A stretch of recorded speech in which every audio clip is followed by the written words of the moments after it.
Tonight, Donald Trump lays out his plan to get this broken economy back on track. We will open a new chapter in American prosperity, which is so desperately needed. We need a new chapter.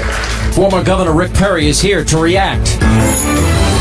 And Iran executes a nuclear scientist for allegedly spying on the United States. Senator Tom Cotton makes a startling revelation.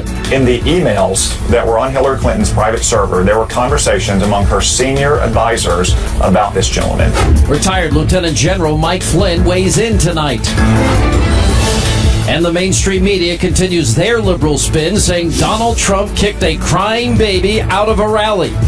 The next day in the newspaper, it said, Trump throws baby out of arena. Terrible. Now, they're very dishonest. Tonight, the baby's mother is standing by Donald Trump. She's here to set the record straight. Plus, Khizr Khan reportedly says Allah is making Trump slip up. We'll check in with Dr. Sebastian Gorka. He'll respond. Hannity starts right here, right now. And welcome to Hannity. And tonight, the Trump campaign is switching gears. They're focusing on an issue very important to nearly every American, and that's the state of our economy. Now, earlier today, Donald Trump unveiled his plan to spark GDP growth and wage increases, and while getting America's fiscal house in order and getting to balanced budgets. Watch this. I am proposing an across-the-board income tax reduction, especially for middle-income Americans. It will present a night and day contrast to the job-killing, tax-raising, poverty-inducing Obama-Clinton agenda. All of our policies should be geared toward keeping jobs and wealth inside of the United States. Under my plan, no American company will pay more than 15% of their business income in taxes. We will make America grow again. Joining us now with reaction, senior trade advisor to the Trump campaign, Dan Domenico is with us, as well as Trump's National Finance Committee chairman. Member, it's Anthony Scaramucci. All right, I'm going to go through numbers, where we were, where we are, and I want everyone to pay attention at home, because if you're thinking about voting for Hillary, she wants to continue Donald Trump's policy. So let's look at the numbers if we can. The average employer-sponsored health care premium, okay, between 2009 and today, look at this. Single family, the amount up, $4,170 per family. Remember, you were supposed to keep your doctor, keep your plan, save on average $2,500 per family per year. Not the case. The inflation-adjusted median household income, well, that's down $185 between January 2009 and June of 2016. Okay, real dollars, real down, and you're paying more for insurance. If you look at, for example, the national debt per person in August of 2016, a whopping $59,783. By the time Obama leaves office, he will accumulate more debt than every other president, all 43 presidents before him combined. You want to look at food stamps under Obama? Look at these numbers. In January of 2009, 31.9 million. Today, 44.39 million. Look at all the millions of Americans now on food stamps. Labor force participation, the lowest number since the 1970s. And that means more people out of work, and they don't count those people in the unemployment numbers that you're fed every month, because they don't count the chronically unemployed and those that have given up looking for work. All right, let's talk a little bit about the black community. If you look at food stamp use for black Americans, it's up 58%. Labor force participation rate, 20% increase in the black community of those out of the labor force. Staggering numbers and statistics. If you look at the number of African Americans in poverty, that's up 8% under Obama, 8.2% to be exact. Number of African Americans, as I said, up by almost 20% that are out of the labor force. Home ownership rate for African Americans is down 4.6%. By the way, the lowest home ownership rate in 51 years. And this is the slowest recovery since the 1940s, for crying out loud. Median household income is also lower for African Americans under Obama. As you can see up on the screen, 1.5%. All right, so real simple. We have a doubling of the national debt. We have millions more in poverty and on food stamps. Labor force participation lowest in all of these years. You have the worst recovery since the 40s, if you want to even call it a recovery. Lowest home ownership in 51 years. Hillary's going to do the same.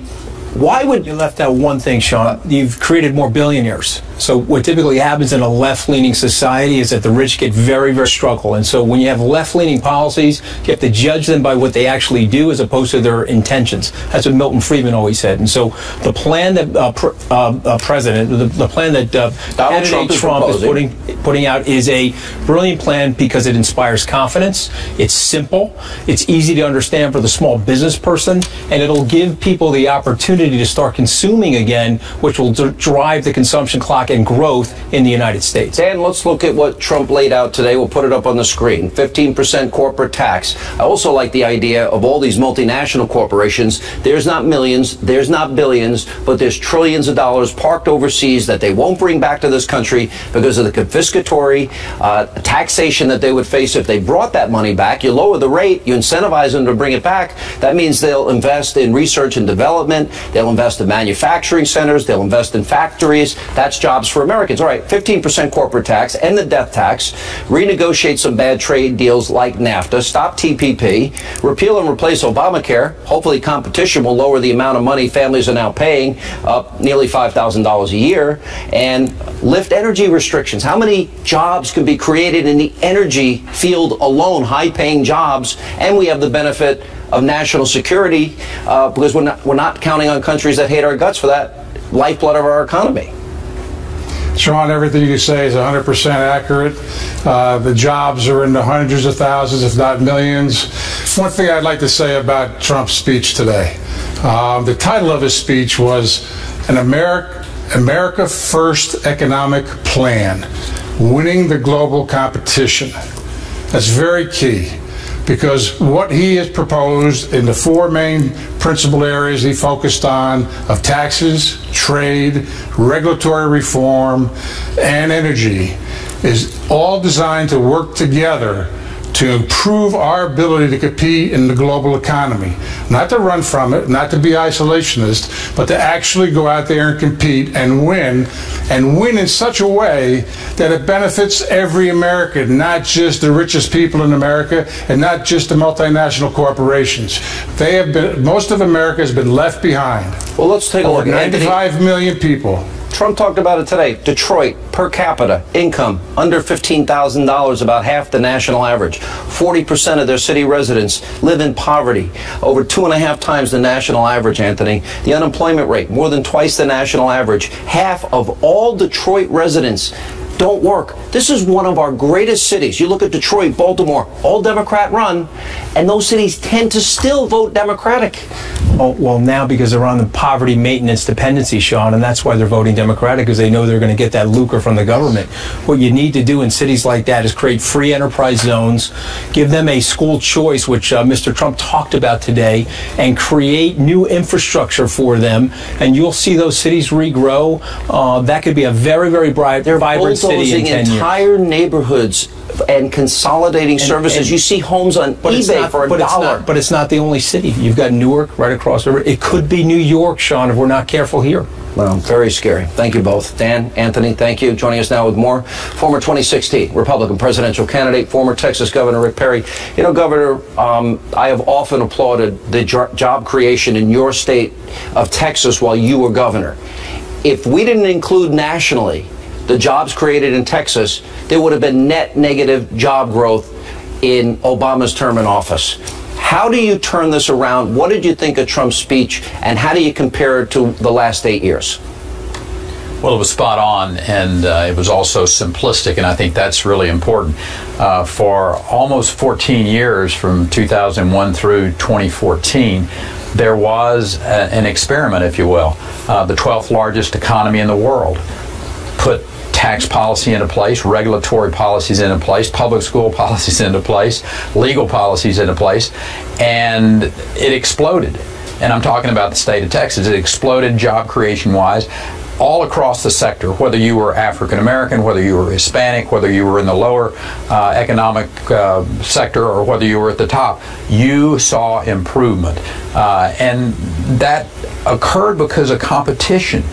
We competed with these other 50 laboratories of innovation out there, the other states, And we won because we put tax policy, regulatory policy, doing exactly what Donald Trump is talking about doing, where America becomes a competitive place again.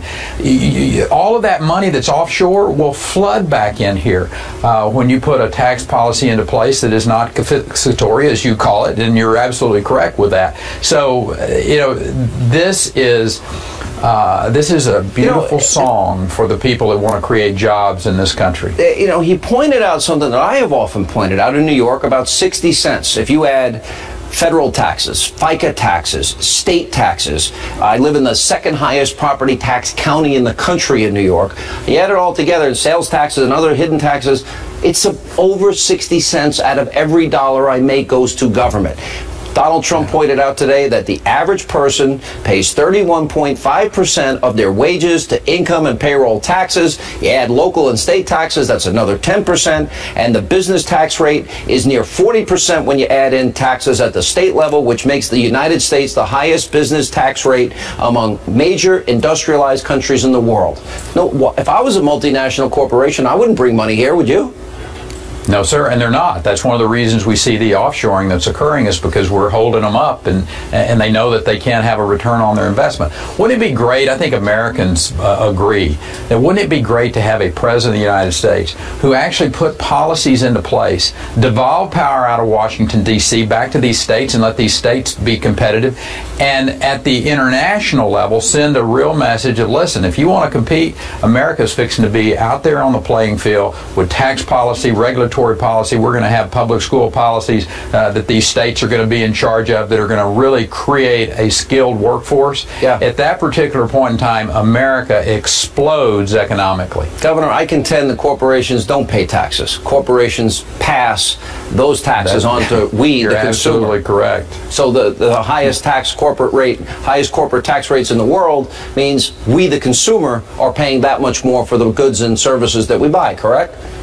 Well, we drive these companies offshore. I mean, listen, they have a bottom line, and look at what happened in California. We went and recruited businesses out of California and other states too, but California was where the fishing was the best, and you fish where the fish are. So when you overtax, overregulate, and overlitigate, guess what? They're going to look for places to go, and that's exactly what Donald Trump's done. When you add the military side of this and building this military back up and securing this country, when economics, military, securing the border, securing this country, that's what Americans are looking forward to. Donald Trump talked about 2,000 new regulations since Obama's been president. I used to see you a lot in New York. You came to New York, and Rick Scott came to New York, and Bobby Jindal came to New York, because you were stealing New York businesses and saying there's a better economic climate down in Texas. How many businesses were you able to persuade to move down there? Well, there were a lot. I don't know what the exact number is, but during one period of time, Texas created more jobs, and it was like a 4 or 5 year period of time. Texas created more jobs than the rest of the country combined. By the way, I give you credit. That's very clever. Come to my state, you're helping your state, and you're also helping the companies out because they're all saving money. And if we would do that nationally, we'd all make money. But you're also helping this country, and that's what this is really all about. Yes, it is. Hillary Clinton is about 4 more years of this stagnant economy that Barack Obama has put into place. He doesn't know how to create jobs. He's never created one in his life. I think it's time to have a president of the United States that understands how to do this. All right, Governor, good to see you. Thank you. Congratulations on that great success story. And coming up, Iran executes a nuclear scientist, the rogue regime in Tehran, claiming he was spying for the U.S. Plus, in the emails that were on Hillary Clinton's private server, there were conversations among her senior advisors about this gentleman. Senator Tom Cotton of Arkansas makes that stunning revelation, and the Clinton campaign is in total spin mode. We'll check in with retired Lieutenant General Mike Flynn. He'll weigh in on that, and also later tonight. The whole place is cracking up, and the next day in the newspaper, it said, Trump throws baby out of arena.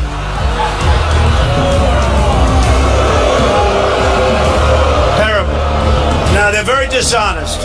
Donald Trump calling out the abusive media bias out there, saying that he kicked a crying baby out of one of his rallies. In just a few minutes, you're going to hear from the mother of that infant. She's defending Trump. Plus, a quick programming note.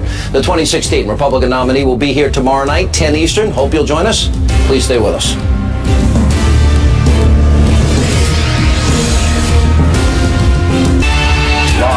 America's News Headquarters, I'm Kelly Wright. Good evening. Here's what's happening. It's still no-go for thousands of Delta flyers around the world. More than 19 hours after a power outage knocked out the airline's computer systems, Delta is still struggling to resume normal operations tonight. The computer systems are now back in gear, but more than 740 flights remain canceled. 2,400 flights are delayed. Delta is hoping to appease frustrated customers by offering them refunds and $200 travel vouchers. In California, a major forest fire that broke out yesterday is growing rapidly, and it's nowhere close to being contained. Hundreds of firefighters are on the scene. It's happening in the San Bernardino National Forest east of Los Angeles. The fire has forced dozens of families out of their homes. The smoke so dense it can be seen in Las Vegas, 270 miles away. I'm Kelly Wright. Now back to Hannity.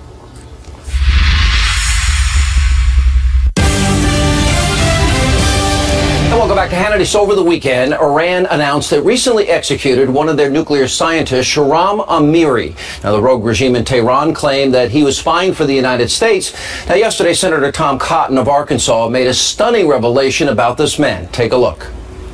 You mentioned the Iranian scientist that was recently executed. Now, of course, I'm not going to comment on what he may or may not have done for the United States government, but in the emails that were on Hillary Clinton's private server, there were conversations among her senior advisors about this gentleman. That goes to show just how reckless and careless her decisions was to put that kind of highly classified information on a private server. And I think her judgment is not suited to keep this country safe.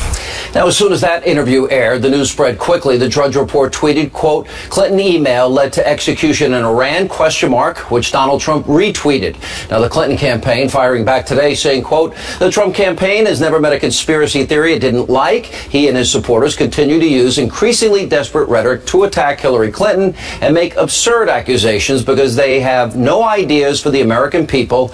It's pretty remarkable to baselessly claim that Hillary Clinton is responsible for this tragic death. Joining us now with reaction, the author of The Field of Fight, retired Lieutenant General Michael Flynn.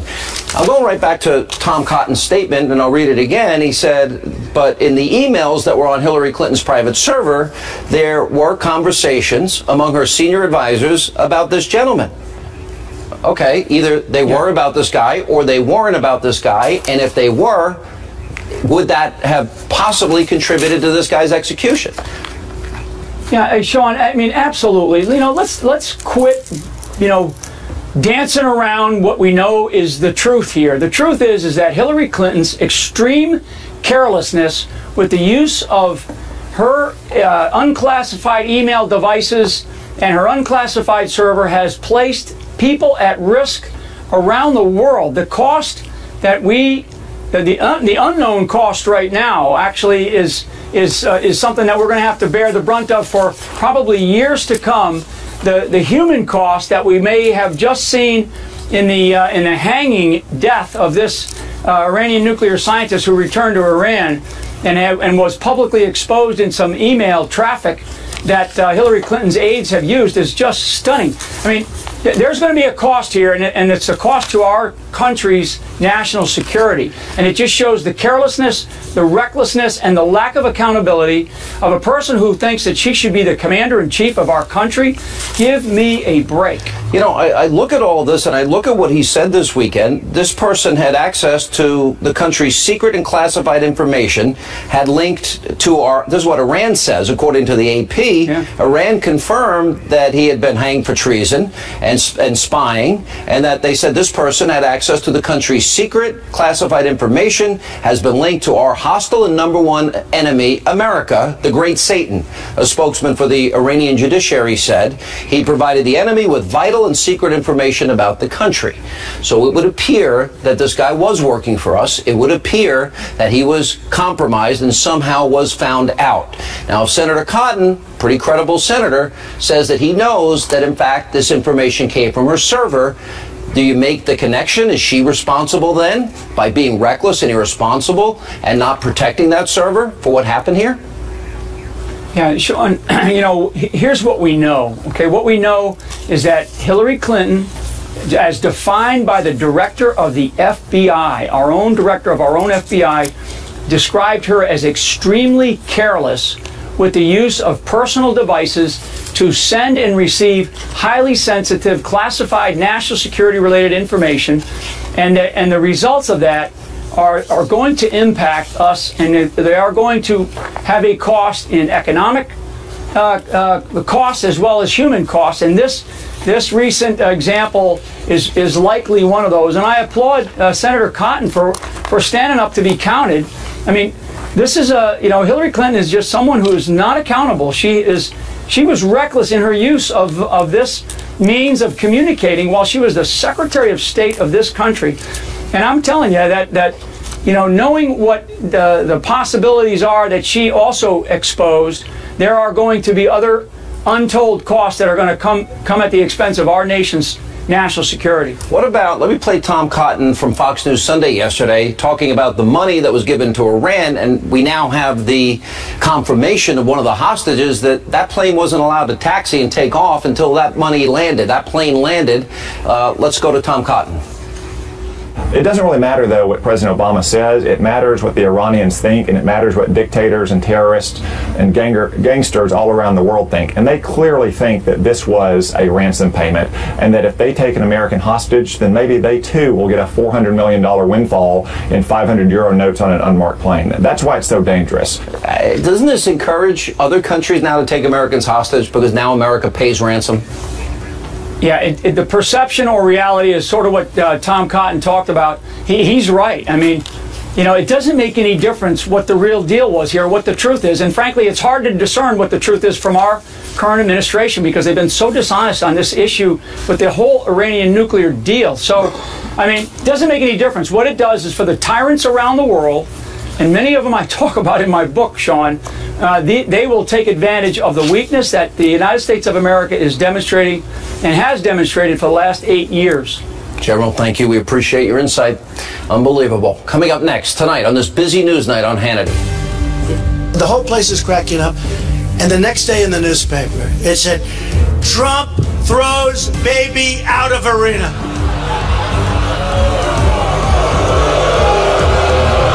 Terrible. Now, they're very dishonest.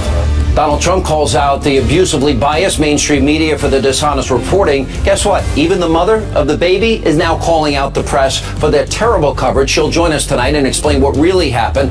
Also, you've heard a lot about Khizr Khan, reportedly, said Donald Trump is making mistakes because of Allah.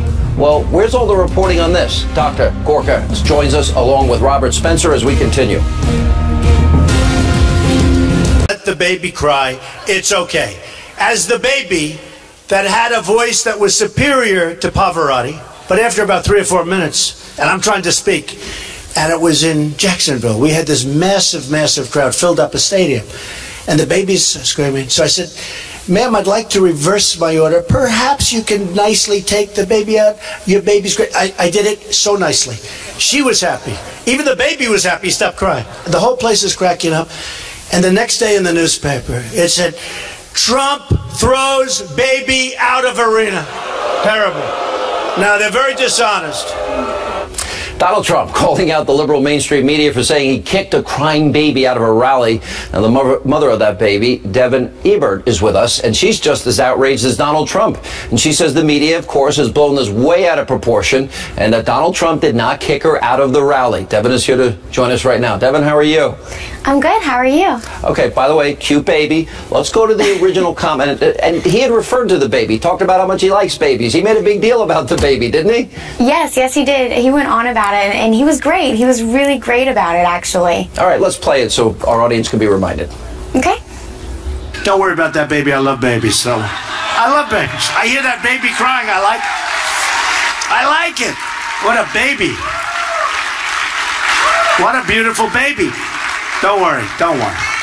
The mom's running around like, don't worry about it, It's young and beautiful and healthy, and that's what we want. Actually, I was only kidding. You can get the baby out of here. All right, clearly joking, clearly having fun with it. You didn't know this blew up until when? I actually didn't hear a second comment, so I got home that evening, turned on the news, and I actually saw it on Fox News, actually. Oh, great. That Donald Trump kicks baby out of rally. That's what it was saying? Yes, yes. Now, why don't you just, from your perspective, what was happening? How long did it go on? And you felt compelled to speak out. Why? Well, yeah, because it was just so blown out of proportion, and really, I knew he was joking right from the beginning, and he made light of such a situation that normal, other mothers consider stressful themselves. So, I mean, it was great that he provided that comic relief for me, because it just really did take the stress off of it. Yeah. It was nice. Yeah, well, and so you like Donald Trump. You went to his rally. You see how the media covers this. He's been making the case that the media is so abusively biased, and I agree with him. Yes. What did you learn in this experience? Don't trust what you hear. The media reporting, obviously. Yeah, something that I've been preaching for a lot of years here, as I kind of feel at times a lone voice in the wilderness. How old's your little baby, by the way? He's 1.5 years. That's awesome. Thank you, Devin. Here with reaction, author, nationally syndicated columnist Cal Thomas, Trump campaign pollster advisor Kellyanne Conway. Look at the comparison. You have Pat Smith speaks at the Republican convention. The liberal media, they're using her for political purposes. They ignore her speech, her criticisms of Hillary, and the lies that Hillary told her. Kazir Khan speaks, and we're going to have an investigation on him in a few minutes, and the media goes insane. How bad is this? I said in 2007, journalism's dead. Oh, it's worse than 2007 because I believe that the media this time is proud of their one-sided coverage, many of them. On Friday, Hillary Clinton, she called it a press conference. It really wasn't. It was with friendly journalists. And what did she say? I demand that you hold me accountable. Hillary should have said to the media, thanks for all your help. Please send an invoice. And there's just no pretense of fair or complete coverage this time. And look at this mother, Devin Ebert. I so enjoyed your interview with her, Sean. It's worse than the media telling us all how we should think. They actually told us what this woman did think and never asked the woman what she thought about Donald Trump. Missing the fact that she had been in a Donald Trump rally. Perhaps she actually supports Donald Trump. Saying, I love babies. I goes on and on about the baby. And he does. We've all seen it. Of course he does. He's a great father, grandfather. By the way, he loves unborn babies too, Hillary. Oh. Well, I would say, Sean, that this is a case of the media throwing the baby out with the media water. We have prima facie evidence right here in the New York Times today, which, as you know, is something I read every day along with the Bible, so I know what each side is doing. Here's the headline of a Jim Rittenberg piece, says, the challenge Trump poses to objectivity. Who knew that the media ever considered themselves objective? He goes on to say that because so many reporters hate the guy and think he's a threat to the country, their whole idea of fairness is being challenged. I'd like to know an example of when the reporting of the New York Times and some of the other media have ever been fair to a Republican. They build up somebody maybe in 2000 like John McCain, but as soon as he gets the nomination, they start working on him to tear him down. If Mother Teresa were running with an R behind her name, they'd be criticizing her clothing. They'd find out something to criticize of every Republican. I had 3 people on my radio show today. One was a mother whose 18-year-old son was killed by a son of an illegal immigrant. I had Brian Terry, remember him from Operation Fast and Furious? They give guns to the cartels and the kidnappers. I had his brother on talking about it, and a mother of a Navy SEAL who lost her son because of rules of engagement. And I'm thinking, none of these people ever get any airtime. None of them are household names. And their grief is diminished as if not everyone's loss is the same. I believe it is. I think in this case, if the media just exercised proportion control, we would have a much more evenly handed race. But I'll tell you what, it's going to backfire on them. We see it in the numbers sometimes. For all the bad week that we had last week, Donald Trump's image didn't change that dramatically in some of the polls. The horse race number changed. And it's many Republicans just sending a message to him. They'll get back to him, Sean. Those polls will come back around. And all I wanted to say about that is part of Donald Trump's magic is him railing against political correctness. And part of the political correctness that he and his supporters rail against comes from the media. Good to see you. Cal, good to see you. Welcome back from Ireland. Thank you very much. Wish I was there right now. Oh, boy. Thanks a lot, Cal. Appreciate your company, too. Coming up, it's being reported that Kazir Khan, during an interview, said that Allah is causing Trump to make mistakes on the campaign trail. Where's the same mainstream media? Why aren't they reporting that? We'll check in with Dr. Sebastian Gorka and Robert Spencer. That's next. And then later, is Hillary's health okay? The question now being raised after a Drudge posted this headline over the weekend. We have a panel of doctors. They're going to weigh in. Straight ahead.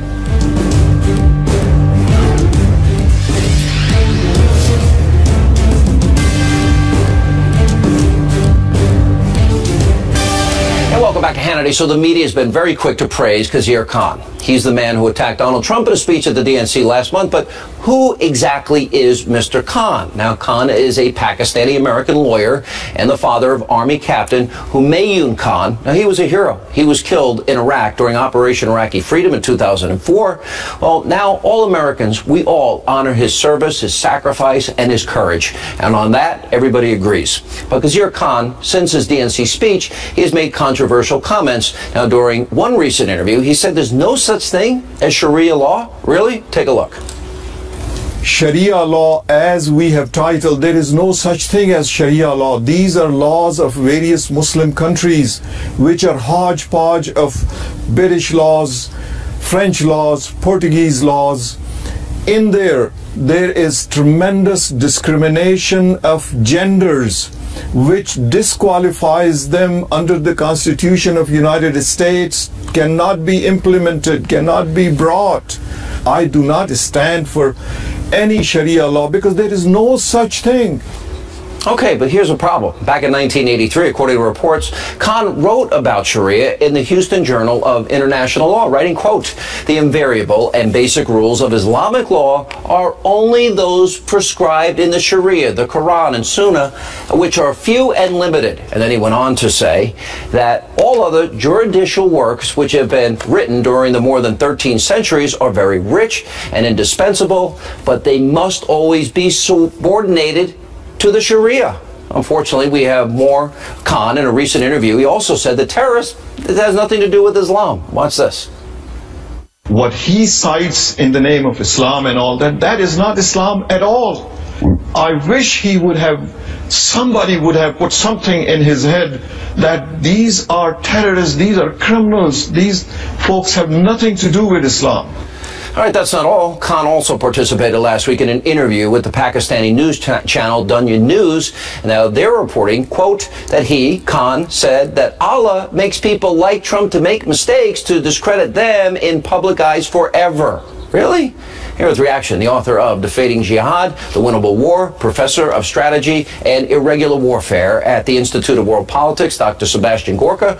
Also the author of The Complete Infidel's Guide to Iran, director of Jihad Watch, Robert Spencer. Dr. Gorka, wait a minute. If he's saying, on the one hand, that the rules of Sharia, that those are the rules to follow back in 1983, and then he's saying that Sharia is not not what's practiced, how do you deal with that inconsistency? Sean, we have to look at the facts. I have no interest in attacking a Gold Star father, absolutely not. But he became a political actor as soon as he went to the DNC stage and attacked the presidential candidate. Let's just look at his statement. There's no such thing as Sharia law. If he said that in Saudi Arabia, he would be in big trouble. The fact is, and Professor Spencer knows this better than anybody else, there are multiple schools of Sharia law. Hanafi, Hanbali, Maliki, Al-Shafi. These are the foundations of the Islamic judicial system. To say it doesn't exist is utterly fallacious. And from a man who actually published on these issues, it is more than just disingenuous, Sean. Okay. What is your take, Robert Spencer? Well, you know, he is being flagrantly deceptive. Muhammad said war is deceit, and I think Khan was listening. The fact is that Dr. Gorka is quite right, that there are established schools of Sharia jurisprudence, and also there are Sharia states that are avowedly following Islamic law, which they consider to be, and loudly proclaim to be, the immutable and perfect law of Allah. Saudi Arabia, Iran, Pakistan for the most part, Sudan, and others. And so for him to say, and they all, it's worth noting, have remarkably similar character because Sharia has a very particular content. And so they are all repressive regimes that stone adulterers, do you think he was purposely hiding his real views now because he was so advanced in the political narrative, Dr. Gorka? I can't search his soul, but I do think that it's very, very strange that he makes these kinds of statements that don't comport with what he said earlier. And this last one about Allah is making Trump make mistakes. Imagine if Tyrone Woods' mother or one of the other Benghazi widows had said publicly that Hillary Clinton is falling downstairs because Jesus Christ is making her do that. Could you imagine the furore in the left-wing media, my gosh, Sean? it'd be nuts. Could you imagine? All right, I got to run because we're just short on time here. Thank you both for being with us. When we come back, over the weekend, Drudge posted this headline after it was reported that Hillary Clinton needed help from staffers just to get up the steps back in February, raising a lot of questions about her health. We'll check in with our medical aid team. Dr. Siegel and Dr. Samadi will weigh in.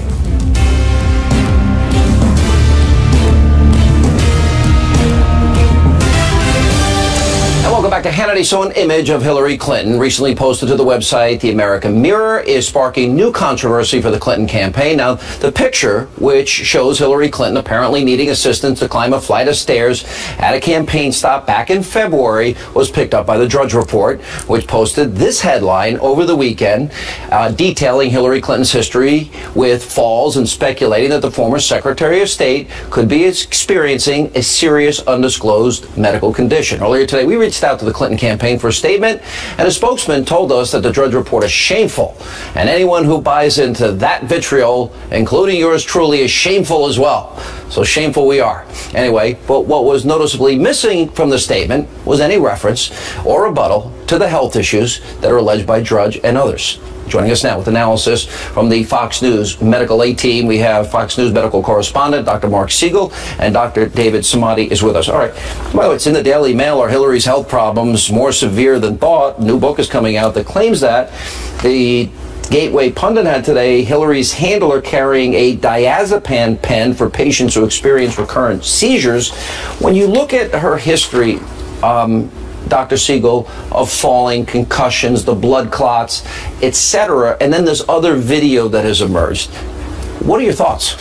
I think the public has a right to know. Number one, we're talking in 2008, Sean. I looked over 1,000 pages of John McCain's records because of a melanoma he had had 10 years before. What about Hillary? 2009, a severe fall. She breaks an elbow. 2011, she boards a plane, falls. 2012, she has a severe concussion, which Bill Clinton says it took her 6 months to recover from. Then she ends up with a blood clot on the brain. She's on lifetime blood thinners. Just the point alone, if she's prone to falling, and you see from our picture up there that it looks like she can barely get upstairs without two people carrying her. Guess what? If she falls and hits her head, she'll get a blood clot on her brain. What did you think? Just out of fairness, I don't want to show the video, but I've asked both of you to look at the video where she seems to, like, some have said it's like a mini seizure. What does it look like to you? It looks to me, I'm also concerned about this concussion she had in 2012. It could be a post-concussion syndrome. You know, your balance is off, you're dizzy all the time, your memory is off, you're not thinking clearly. Maybe that's what she meant this week when she talked about that glitch she had with Chris Wallace. Maybe she just can't When think. she says she's short-circuited. Right. Well, also, it's not just that. She doesn't give a lot of press conferences. She doesn't want to seem to put herself in high-pressure situations. I want to know what her neurologist says. I've reached out to her neurologist at Columbia after she had that fall, no comment. I want to know what her neurological records show. And you think, as you have done this with John McCain and other presidential candidates, obviously John McCain is older, you think it's fair game, especially if people see that something seem a little off. Not just fair game, just the point alone that she's on blood thinners and seems to be prone to falls. Why would you need blood thinners when she's in the White Is there a possibility she had a mini stroke, a TIA? Absolutely. What do you think, Doctor? You believe that? Well, you know, the picture that you showed as she's going up the stairs speaks a million words. So is she really fatigued? Is she dehydrated? One of the main reasons why she fell in 2012 and had the concussion was severe dehydration. They're holding her and going up the stairs, so she may be really dehydrated. She may have arthritis. She may have back pain. She may have fallen again that we don't know. So there are a lot more questions that's unanswered. What we know today is that she is on thyroid medications. She suffers from hypothyroid or low thyroid that can cause some fatigueness and gaining weight and all of that. What about this photo that the Gateway Pundit had up today, Jim Hoft, in an article, and, you know, Hillary's handler, I guess, was a diazepam pen. What would that be for? So one of the things that happens after having concussion, usually within a year or so, you should all the symptoms should resolve. Occasionally, you have a latent or delayed kind of post-concussion syndromes, and seizure is like one of those. traumatic head issues for a football player. Exactly what it is, and that can come years down the road. She may have some of these symptoms. You think that's what you're seeing? Well, I certainly think that a traumatic brain injury with symptoms down the road is very, very likely here, especially since she had a blood clot on her brain. And as David was mentioning, that can actually lead to a seizure problem. Someone's carrying a pen that you would use in the case of a seizure, a Valium pen. That makes me wonder about that. We need to see her records to see what's the sequelae. Well, they want Donald Trump's tax. There's two things we want from her. We want her speeches to Wall Street and the medical records in full. In full. I mean, Donald Trump eating fast food is nothing compared to this. Bill Clinton ate fast food in the White House. President Bush told me in the White House he couldn't stay away from the pastry chef. Well, the other thing, and look at him now. Right, I got a break, but all right, so something to follow. People should pay attention. All right, thank you both. Coming up, very important question of the day. We need your help. Straight ahead.